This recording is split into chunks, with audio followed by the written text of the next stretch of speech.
Amen. The producer of this program is solely responsible for the content and presentation thereof, and assumes all liability for any consequences of the production or cablecast of the program.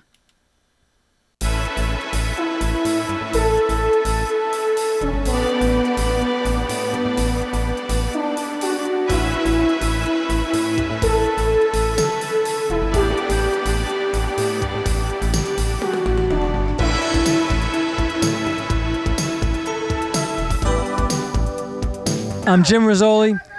This is Illegal Immigration Chat.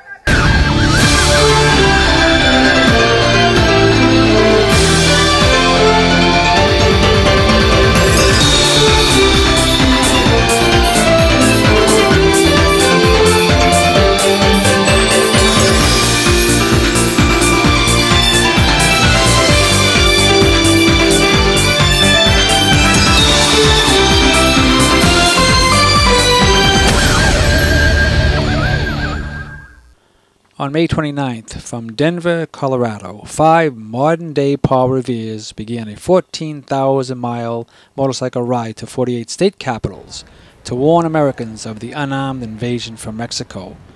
They will spread the alarm that America must act now or watch the United States slide into a bilingual, low-wage country. Every man and woman that rides an iron horse has been invited to ride for an hour, for a day, for a week. Paul Revere would be proud. This is that Paul Revere ride that came to Boston, Massachusetts, August 6, 2006. Boston should certainly be glad that they named their ride after Paul Revere, somebody noted as a freedom fighter. Yet there was opposition to the Paul Revere ride. These people here obviously don't believe in freedom of speech for Americans, like the Paul Revere rider people, and they thought they could come in and drown them out so that they couldn't even speak. In fact, it was so tense that the Boston police realized that they're going to have a police force out on horses, not only on horses, but a good amount of policemen in front protecting Americans from these people who oppose their belief system.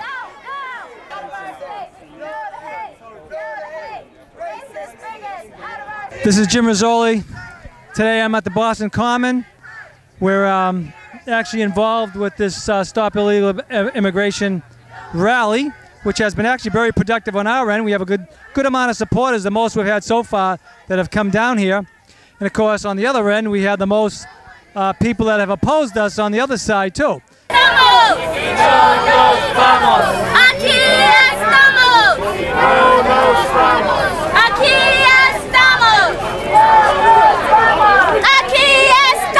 Again, do it again. All right, what's your name? Your mother, your father, where are you from? Generation. Where are you from? I'm from here, from Texas, born and raised. Good. Nice example.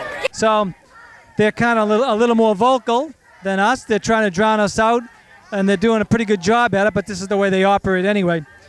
Well, here we are here again. We have behind me the illegal immigrant supporters, and notice again that they are turning this into a racial issue.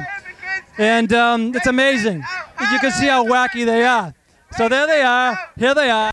Racists out, harder immigrants in, harder racists out. So anyway, that's what they're doing. They're trying to make this a racial issue. They're really kind of misinformed about things in the country. They're kind of whacked, you know. Yeah, and a good point too is, notice that they're not saying illegal immigrants. Obviously, we're not against immigrants. We're against illegal immigrants. So that's where we stand, and that's how these people kind of misconstrue things here to make it look like we're racist. Immigrants and harder racists. Illegal immigrants against illegal aliens.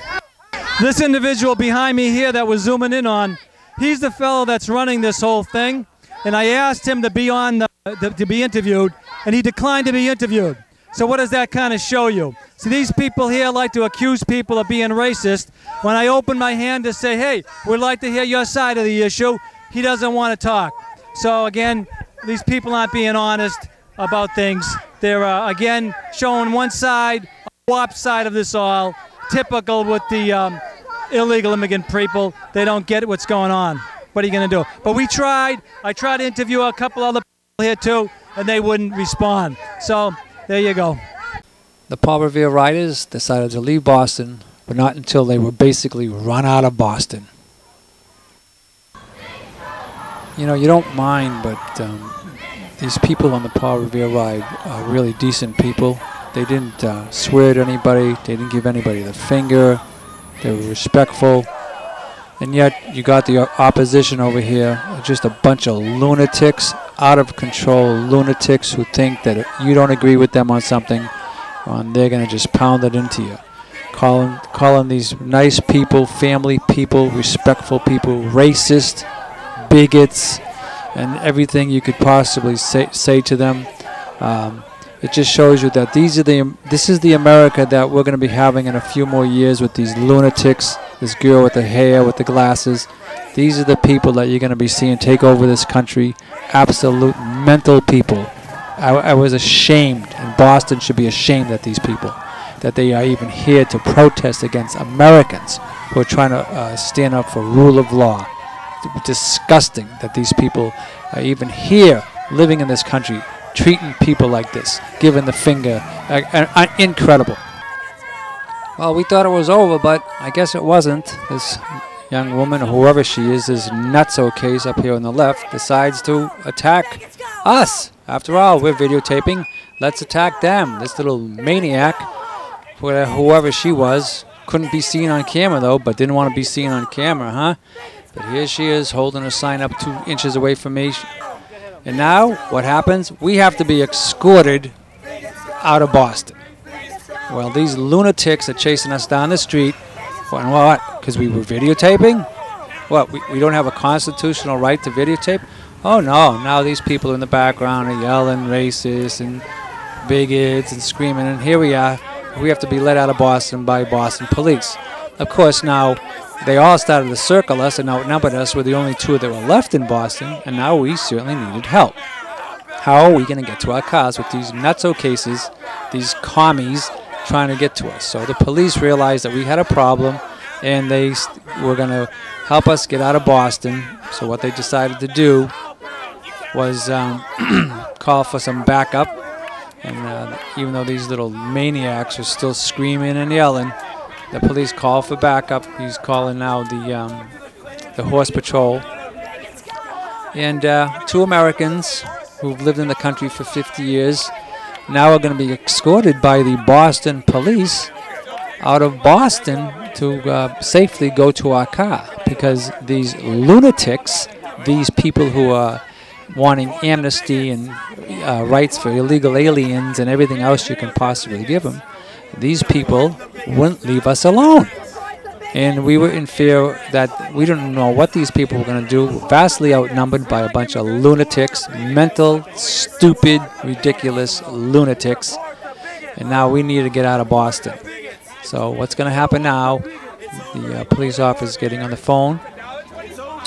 And right now he's calling over to the horses. As you see, they're coming over. We're going to be escorted out of the Boston Common by a police horse escort, because these lunatics who have their constitutional rights of freedom of speech don't want anybody else to have their rights of freedom of speech. And here we are, Jim and I are being led out of Boston by the horses and the policemen, with the lunatic people behind them yelling and screaming. And eventually they did stop and break off. And we finally got to our car safely. Thank God to the Boston police. Thank you very much.